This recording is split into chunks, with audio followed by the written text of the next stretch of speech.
Tem ouvinte na linha, Haroldo. Alô? É o procurador. Bom dia. Procurador da SMTT, Hilton Ribeiro. Da SMTT, Opa, bom dia. Bom dia, doutor Hilton. Bom dia. Pois não. Bom dia, Paulo Alt. Eu Bom dia. falei com o Caio ontem para poder entrar ao vivo, justamente para convidar os moradores aí do Urupiara, Brisas do Catu, da própria Urbis 3 também, para a audiência pública que vai ocorrer lá no Urupiara hoje às 18h30, para tratar justamente aí da licitação. Aproveitar aí a audiência do programa para a gente fazer esse convite à comunidade.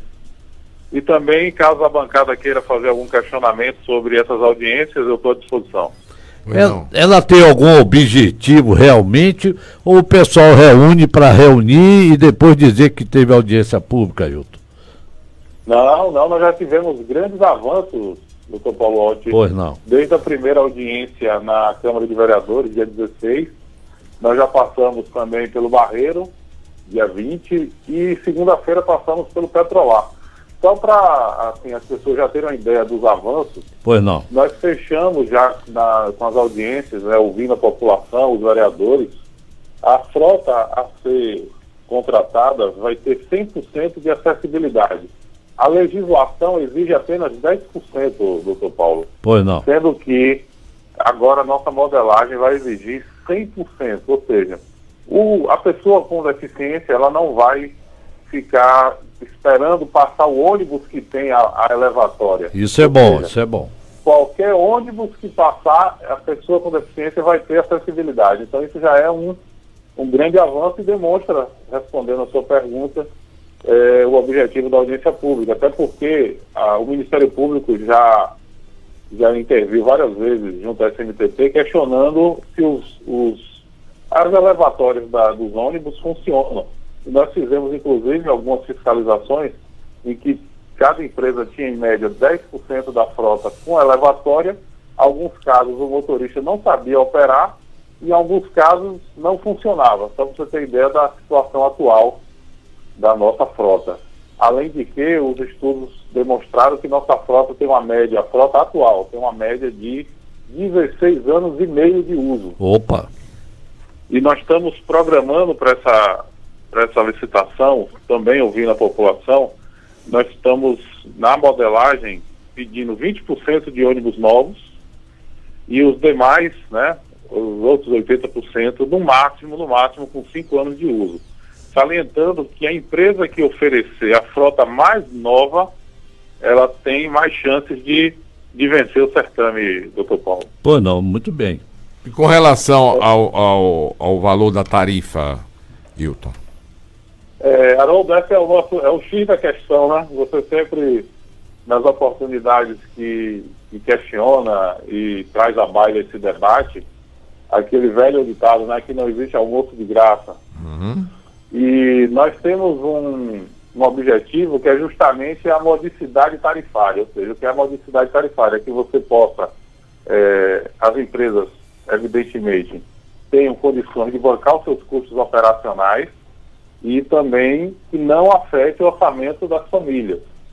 Nós estamos hoje trabalhando com a tarifa de R$ 2,70, mas o prefeito, uma das exigências que ele fez, a gente vai fazer a licitação, Haroldo, com a tarifa pré-fixada. Ou seja, o tipo da licitação vai ser melhor técnica e não melhor técnica e preço. A gente não vai permitir que as empresas proponham a tarifa, justamente para a gente não correr risco de uma tarifa que depois a empresa abandone o município e deixe a gente aí, né, a ver navios. Então, nós ainda não temos a tarifa ainda que vai ser adotada na licitação, porque a gente vai trabalhar com as audiências. Após a conclusão das audiências, nós vamos preparar o edital já com a tarifa pré-fixada. Então aí a gente se compromete a ir para as emissoras, divulgar bastante qual é o modelo final que vai ser proposto para a licitação. Mas tenha certeza que nosso prefeito ele jamais vai admitir uma tarifa aí que onere a população. Wilton, eu queria saber, não tenho certeza, mas se há alguma chance de haver uma mudança na lei dos 60 anos, tá, ser gratuito, há essa chance, vocês pensam nisso, de mudar de 60 para 65 anos, Como é a lei federal, né? como é a lei federal, exatamente. Haroldo, é bom lembrar que nós temos a Constituição Federal, né, que garante a gratuidade aos idosos a partir de 65, e nós temos uma lei municipal que isenta os idosos a partir de 60 anos. Né? Aí é uma peculiaridade do município de Alagoinhas. E uma coisa que também foi batido o martelo já na primeira audiência é que nenhuma gratuidade hoje prevista em lei será modificada. Nós vamos modelar a licitação para que todas as gratuidades sejam preservadas. Não Agora, há nenhuma intenção Sim. do prefeito de mandar qualquer tipo de projeto para a Câmara, tirando qualquer direito. Então, Agora, toda a legislação em vigor hoje vai ser mantida e a licitação vai ser trabalhada em cima da legislação que está em vigor. Nesse caso específico aí, as gratuidades serão preservadas. na sua opinião... Lembrando Sim. que nós estamos estudando, Haroldo, formas de subsídio. É evidente sim. que para a gente se trazer uma frota nova, inclusive integração total, que foi aí um tema que perdurou alguns dias aí no debate das nossas emissoras de rádio, a gente suspendeu e volta agora na licitação com integração total, ou seja, principalmente estudante que hoje paga muitas vezes, ele paga uma tarifa meia passagem, sendo que como ele pega 2 ônibus, ele paga praticamente uma inteira para ir e uma inteira para voltar, concorda? Sim, concordo. Por exemplo, quem estuda na Unirb, que vem pegar de Santa 2 Terezinha, transportes, né? a quem estuda na UNEB, que vem do Barreiro, por exemplo, ele vai ter que descer no terminal e pegar o ônibus que vai para a faculdade e vai pagar outra passagem. Então nós vamos integrar total também. Agora, Então aí também a gente vai estudar formas de subsídio, como é que a gestão do município vai poder subsidiar essa integração. Sinceramente, doutor Hilton, você não pensa que poderá haver uma licitação deserta? Os empresários observar o valor, a gratuidade, As essa exigências. questão das exigências. Você não tem receio de dar deserta essa licitação, Hilton? Desculpe, Haroldo, dentro do que a gente vem estudando e o know-how e a expertise da empresa que nós contratamos, nós estamos modelando a licitação justamente para que tenha interessados. E já há contatos, né, já há empresas já procurando o município, dizendo que tem interesse em participar do certame. Certo. Até porque tem muita gente, Haroldo, com frota na garagem. É verdade, isso é verdade. Então, o que é mais importante, Haroldo, com a licitação, nós vamos estabelecer um contrato com a empresa. Então, vai acabar essa questão de que esse ano não vai ter reajuste tarifário. Por quê? Porque a gestão, nós vamos implementar um marco regulatório. Nós vamos ter regras estabelecidas, né? Então, todo ano, claro, vai ter parâmetros para ter a questão do reajuste tarifário de acordo com os insumos, a inflação. Sim. Consequentemente, não vai ter esse risco que as outras gestões, infelizmente, foi até debatido aí na bancada, a questão de, por exemplo, uma gestão que fica 3 anos sem o reajuste tarifário e as empresas passam a ter um desequilíbrio econômico, e aí a frota envelhece, atraso de salário, dívida trabalhista, aí o doutor Paulo sabe aí a realidade. E infelizmente então, é isso mesmo. O marco regulatório do sistema é o grande avanço do governo Joaquim, porque além de ter a coragem de aceitar o desafio de propor a licitação, inclusive a gente sabe que pode haver impugnações, demandas judiciais, mas a gente está preparando, isso aí é um compromisso da SMTT com o prefeito, da gente preparar uma modelagem que efetivamente você tenha concorrente e que o sistema funcione. Até porque, do jeito que aí está, a gente já não aguenta mais. Hilton, vamos falar um pouquinho que me preocupa muito também, aquela estação de transbordo de vans e micro-ônibus, como é que está aquela situação, Hilton? Nós estamos dependendo, a chuva, Haroldo, está atrapalhando um pouquinho, que é a preparação daquela área do fundo Sim, para o estacionamento das vans. sim. A parte estrutural interna de fiscalização, número de viagens, horários, né? Nós já preparamos todo o organograma de funcionamento da estação.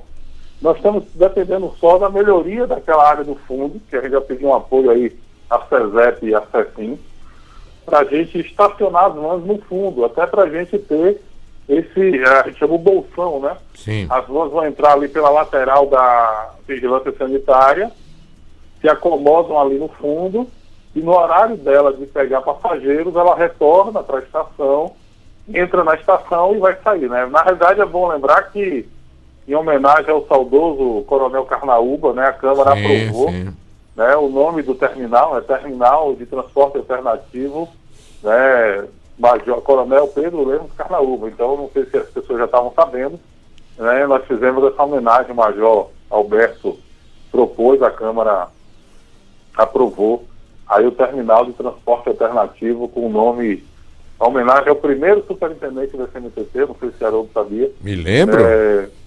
Coronel, quer dizer, quando ele faleceu, né, ele era coronel da reserva, Sim. Pedro Lemos Carnaúba. Me lembro, meu Mas amigo. só falta mesmo, Haroldo, a chuva dá um alento aí pra gente poder melhorar aquele pavimento ali do fundo. A gente vai fazer um bolsão de estacionamento para as vans. É só isso mesmo que está faltando. A parte estrutural e a equipe que vai trabalhar dentro da estação, do terminal, já está toda...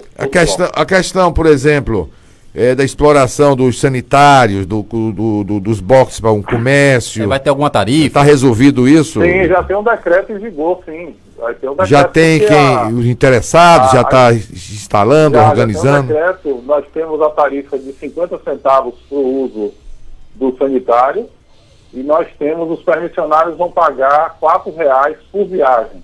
Sim. Até porque a gente precisa bancar a estrutura, né, o funcionamento. Sim. Da estação. E o comércio, então, o comércio que vai haver lá, o comércio? Veja bem, com a retirada dos permissionários que ficavam em cima da senadora Olival Batista, e também quando houve o ordenamento do solo, alguns vendedores, né, fizeram cadastro junto à CESEP, e ao surgimento de vagas, essas pessoas iam sendo alocadas. Então, em contato com o André da CESEP, hoje atual secretário, então aquelas os 8 boxes que tem lá dentro foram cedidos, né, por permissão aos permissionários que estavam, por exemplo, na senadora Olival Batista, que foi prometido que seria providenciado outro espaço para eles, e foi muito justo isso, até porque eles saíram de lá sem nenhuma dificuldade, foram bastante em comum acordo, né, de forma amigável. Você lembra que a senadora Olival Batista tinha várias barracas, não lembra, Haroldo? Lembro, muito então, bem. Muitas dessas pessoas que vão ocupar a estação vieram de um banco de dados, né, de um cadastro que foi feito pela CESEP, porque não é justo a gente pede para eles saírem de um lugar e depois deixar eles à mercê da sorte, que precisam trabalhar, precisam vender seus produtos. Então, boa parte dos permissionários que vão ocupar, permissionários de venda vai ser proibido bebida alcoólica, só lanchonete, vai ter inclusive uma loja de venda de um centro de aparelho celular. Sim. Aquele, eu acho que você conhece, o que ficava na entrada, a de bijuterias. Sim. Ele também ganhou um espaço, inclusive ele construiu o espaço dele acompanhando a modelagem interna, ele também ganhou um espaço. Então, os permissionários que foram contemplados são aqueles que nos ajudaram para, inclusive, a estação vir a funcionar. Então, eu esqueci o nome dele, Dan, esqueci o nome dele, da bijuteria que ficava na entrada, e os permissionários que foram retirados de algum ponto do centro e ficaram sem ter onde trabalhar, foram colocados ali, né? Como é permissão, é a título precário, fica a discricionariedade, né? A oportunidade do município de alocar essas pessoas e dar a elas condições de trabalho. Mais alguma pergunta? Uma pergunta minha aí. Vamos acelerar um pouquinho? Ó, doutor Hilton, são 7h28, né? Uma pergunta objetiva e a resposta idem. Existe possibilidade de subsídio do governo do município, tal como combustível. E a segunda? ISS, por exemplo. ISS, né? E a segunda, tem possibilidade para quando ir para o Diário Oficial? A concorrência. É isso. Nossa última, sendo bem objetivo, nós temos audiência hoje no Urupiara, sexta-feira em Santa Terezinha, segunda-feira é a última rodada de audiências. De manhã nós vamos ter na Casa da Cidadania com a UARA e a UAMA, e à noite a última audiência pública com o pessoal do Mangalô. Concluindo esse ciclo de audiências, nós partimos para a modelagem final, pegando todas as atas das audiências, tudo que foi debatido. A partir daí a gente apresenta ao prefeito e aí nós vamos discutir se vai haver necessidade de subsídio ou não, porque se houver necessidade de subsídio, evidentemente, nós vamos precisar de autorização legislativa, tem que encaminhar um projeto. Mas a Câmara está, né, com a gente, é uma política de Estado, Haroldo. Sim. Então, como é uma política de Estado, transporte coletivo é um serviço essencial à população, e o que eu percebi na audiência pública do dia 16, que teve uma boa presença da maioria dos vereadores, é que todos estão imbuídos na melhoria desse serviço. Então, eu acredito que agora em outubro nós estamos, né, com a ajuda de todos aí, a gente já está lançando a modelagem, o edital, e provavelmente, se der tudo certo, publicar ainda em outubro, viu, Paulo? Então, Pois não. Obrigado aí pelo espaço, e quando a gente concluir o projeto, eu garanto aí com autorização do Major, até ele mesmo, ele compareceu ao rádio aí para... Ô, Hilton, só uma última pergunta, com relação ao pessoal que participa dessas reuniões, dessas audiências. Eu queria saber da presença do público, porque foi feito muitas manifestações, né, com relação à integração principalmente, e pediram também essa questão da licitação. E também teve também uma reunião tumultuada na SMTT, inclusive com agressões e tal. Mas eu queria saber se após isso tudo, né, se o povo está indo às audiências públicas, principalmente, né, o pessoal do movimento, né, que pleiteou e exigiu, né, essa licitação com urgência. Ok, Caio. Nós tivemos o pessoal, as lideranças que nós identificamos do movimento, eles estão frequentando, né, as audiências, participando bem ativamente. Agora sim, nós estamos tendo um fórum maior do morador do bairro que nós estamos visitando. Né? O Petrolar teve uma boa quantidade de pessoas, o Barreiro também teve uma boa quantidade de pessoas, e as pessoas estão participando. Agora, esse movimento que surgiu, licitação já, né? Isso. Não a integração. Aí eles hoje concordam, inclusive, que a integração é necessária. Só que eles pediram que fosse junto com a licitação, e é o que está sendo feito. Então, eu tenho total tranquilidade de lhe dizer que essa licitação está sendo preparada com o apoio da comunidade. Esperamos hoje no Urupiara, que é uma comunidade bastante povoada, né? São mais de 2, 3 mil moradores naquela região, que tenha uma boa presença de moradores lá. O prefeito, inclusive, teve na do Petrolar, não teve nas outras por questão de agenda, e ele me garantiu na segunda que provavelmente, se tiver espaço na agenda, ele também estará hoje no Urupiara. Então, espero ter contribuído aí, Haroldo, e obrigado pelo espaço. Como contribuir? Obrigado, doutor Hilton. Boa sorte para o senhor, viu? Muito obrigado, Hilton. Um grande abraço. Um abraço à bancada, Luciano Reis aí, nosso amigo. Mandou um